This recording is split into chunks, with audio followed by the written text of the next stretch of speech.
When we hear the term diversity and inclusion, many different thoughts come to mind, and it's something that we're hearing a lot more about these days. But what does that mean exactly? And specifically, what does diversity and inclusion mean or look like when it comes towards sales?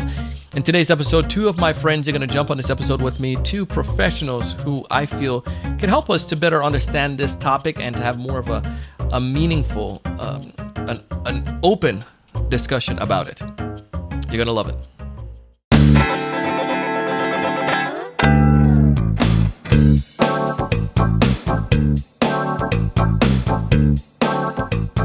Hey, everyone. Welcome to another great episode of the Sales Evangelist Podcast here on TSE TV on YouTube. I am your host, Donald Kelly, the Sales Evangelist. And I'm so excited for another great episode. I'm so excited to be here with you today. And my guest that I'm bringing on is Stephen A. Hart and my good friend Sharon Manker. Stephen has been on the podcast multiple times. Sharon's been on a podcast once before. Sharon comes with this wealth of knowledge when it comes to supplier diversity, as well as interesting ideas on how we can be more inclusive in our organization. She works a lot with companies and individuals who are trying to become more diverse. And I figured she'll be, if you're going to have a discussion, you got to have Sharon on a show about this topic. And then we also have Stephen A. Hart.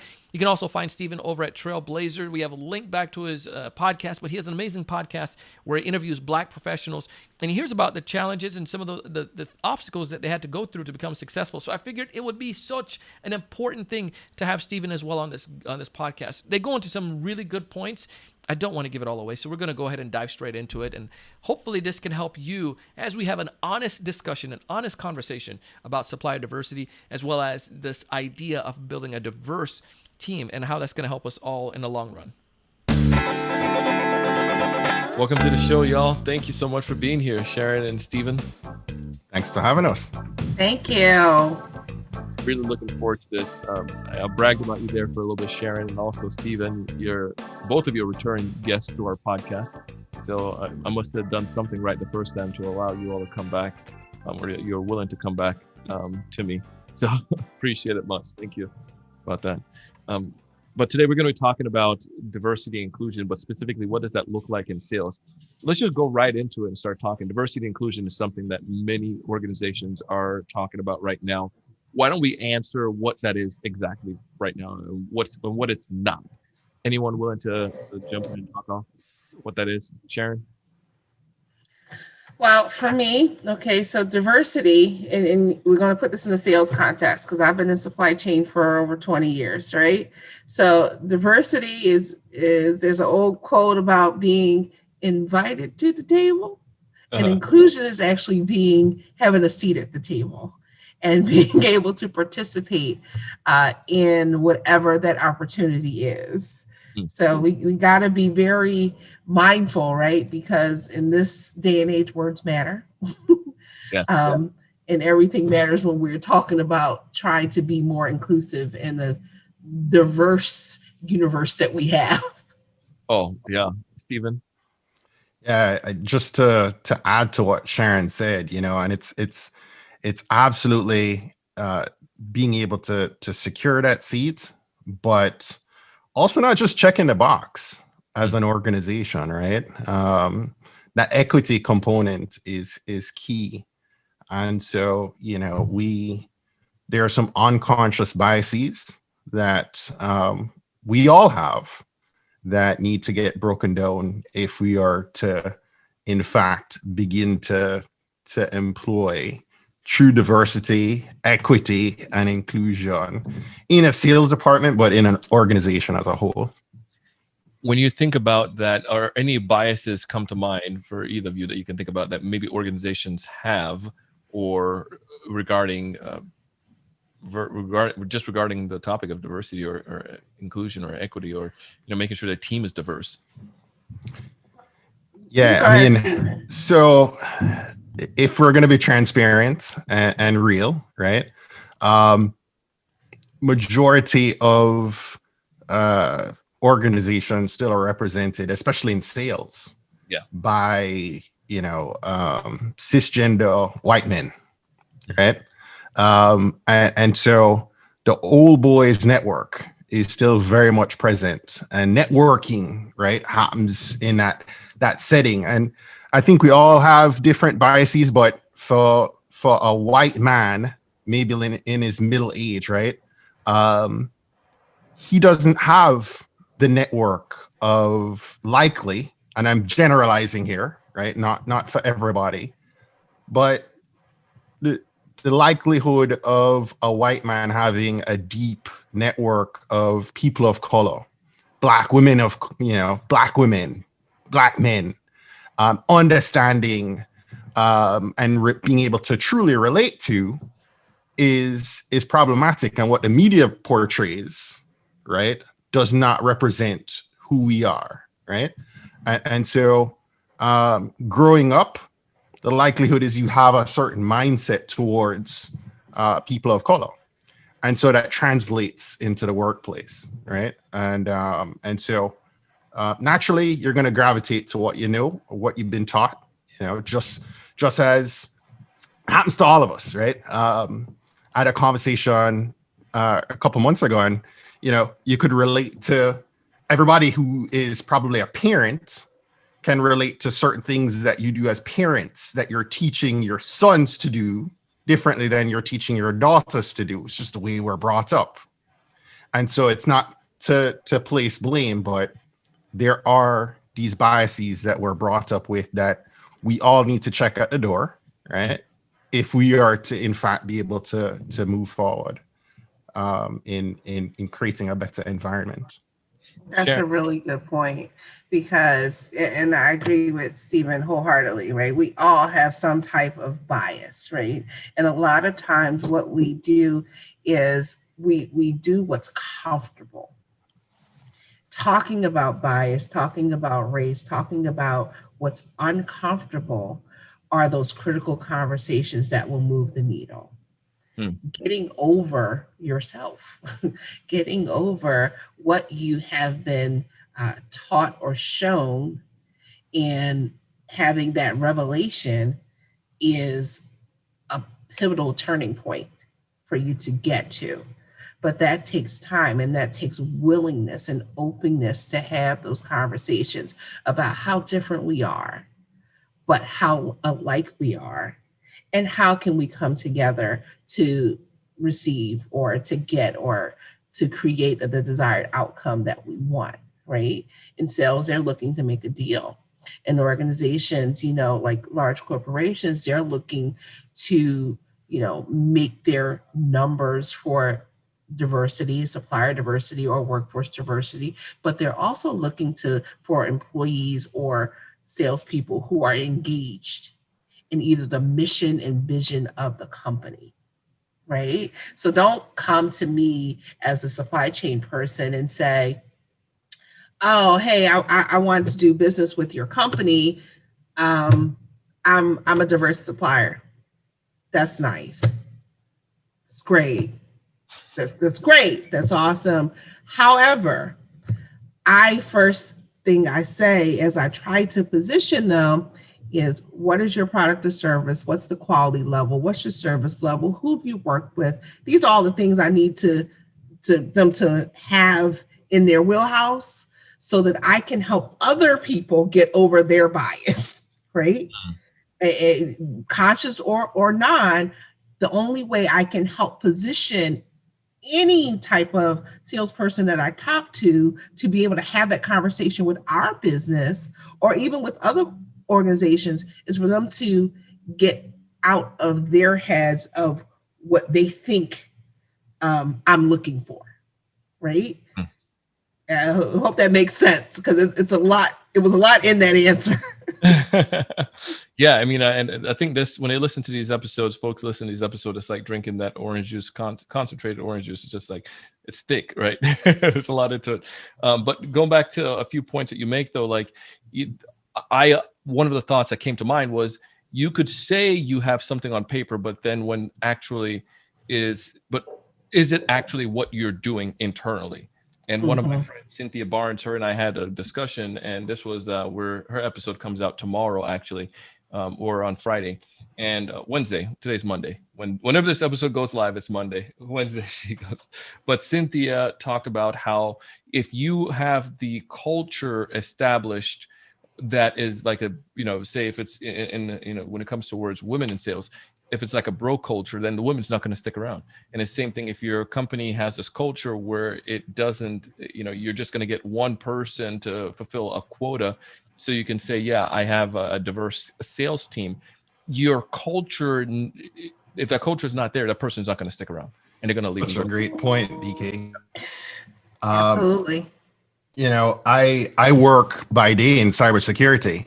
Yeah. In cybersecurity training, and the industry as a whole, I'm surprised when I see one person of color, much less, a black woman or an Asian person show up in any training class, right? And that rolls over into the organization I work with. I'm on a team of 50 marketers. I'm the only person of color. And so, that's real, right? Is the culture inviting and setting, the stage to be able to bring in a more diverse representation, right? And so, in our organization, we don't have a DEI rep, but in light of all that's been happening over the past year, we weren't waiting for the organization to bring somebody in and to create the structure.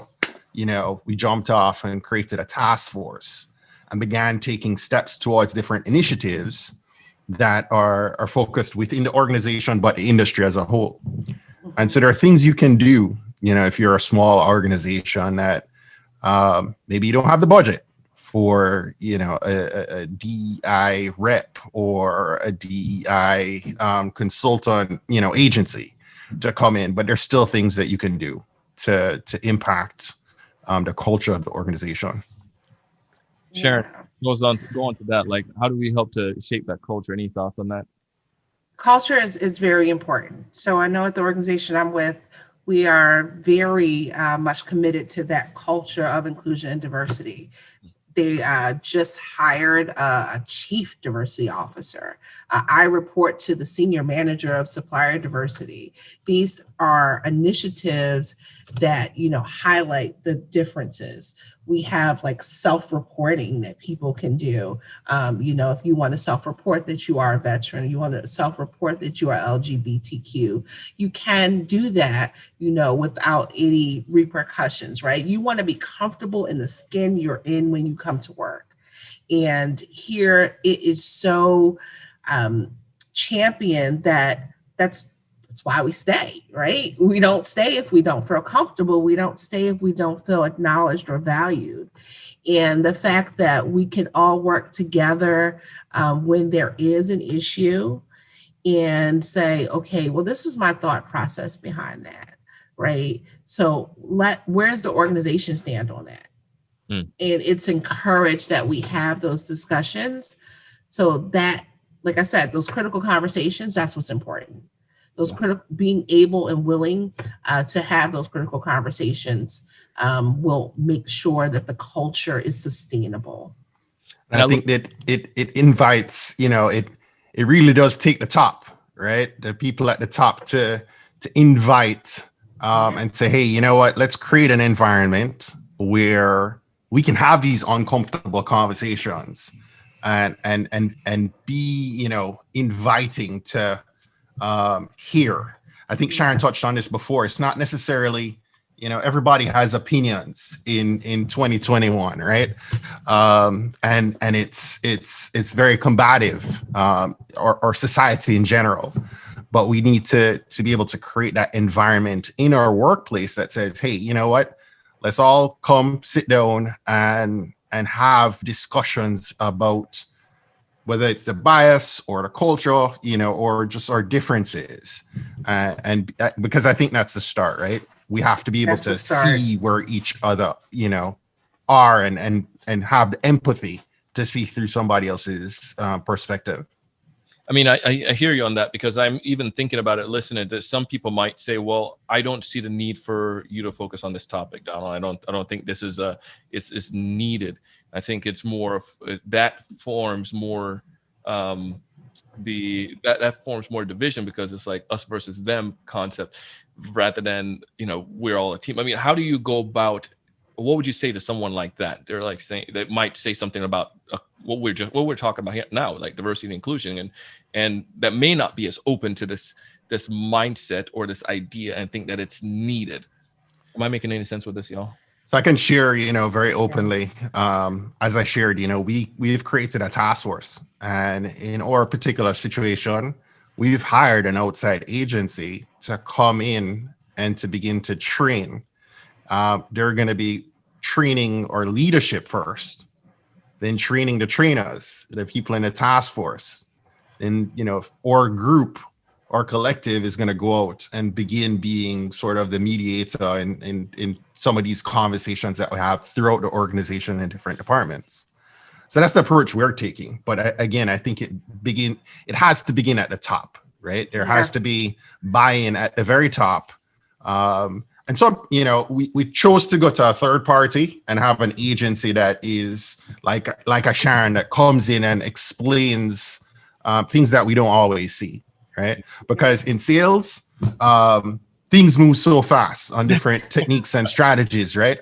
And so if you're not embedded in sales strategy and sales planning, things change. The same with DEI, right? And so you need somebody who is knowledgeable to come in and say, hey, you know what?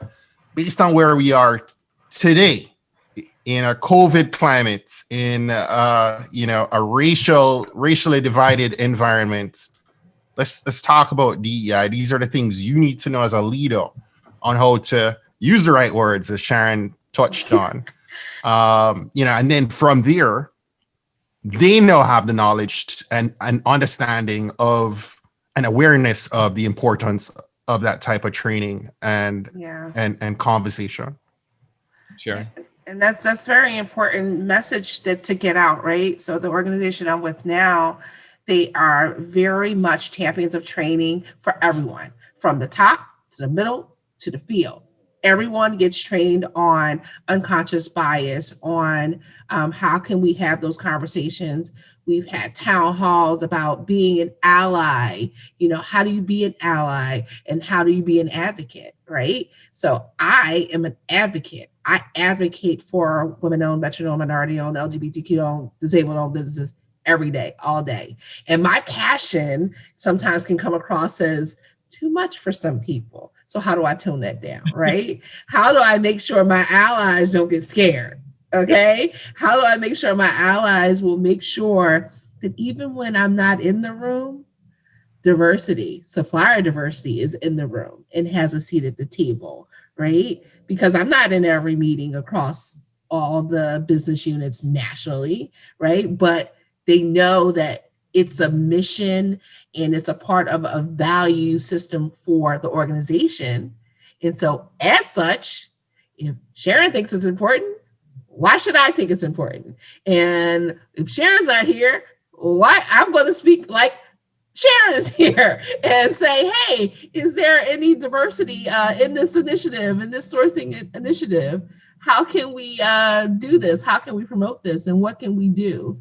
So it's all of us taking it upon ourselves to have that personal accountability, right? Your personal impact of what you're going to do from day to day to get to the next level. Love it. One last question I have for both of you as we get ready to come down to the end of this episode here. But when it comes towards like thinking about, like a sales team right now, and I'm just give you an example, say the sales team is not as diverse. I'm the sales manager for this organization. And, maybe I have 10 people on my team and I have one person of color on my team.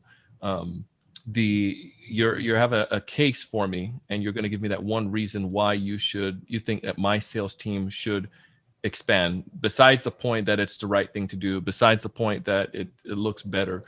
Give me that one thing that you would tell me to help make it a compelling reason for me. That's to bring on additional people, call DK. Yeah. I mean, at the end of the day, you're going to hire the most suitable person for the role, right? But I think your organization needs to represent society, right? And have different opinions, have different perspectives coming into the sales team is only going to help the organization as a whole, right? If everyone's looking through the one lens, you're missing opportunity. And so for me, I think nurturing that one person and being able, Sharon talked about securing that seat at the table in an inclusive setting. We need to be able and I say we, those, if it's white men, leaders need to be able to get behind and sponsor and mentor, that one, right? And look to add to and make that organization, that sales department representative of what you're seeing out in the world. Love it. Yeah. Sandra. I think my immediate response to that, I give a Toastmasters talk about this. The more you know, the more you grow. And that is one of my pearls of wisdom that I've gained over the years.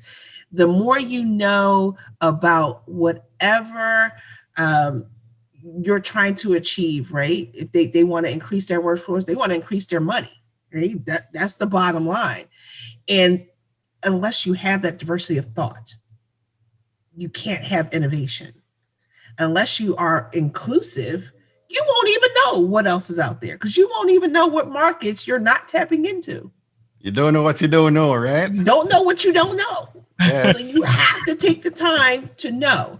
And I took on that philosophy when I was younger. The more I know, the more I grow. So I'll grab a book and read on something that I want to know. Or I'll jump on a TED Talk because I want to learn something, because the more I know, the more I grow.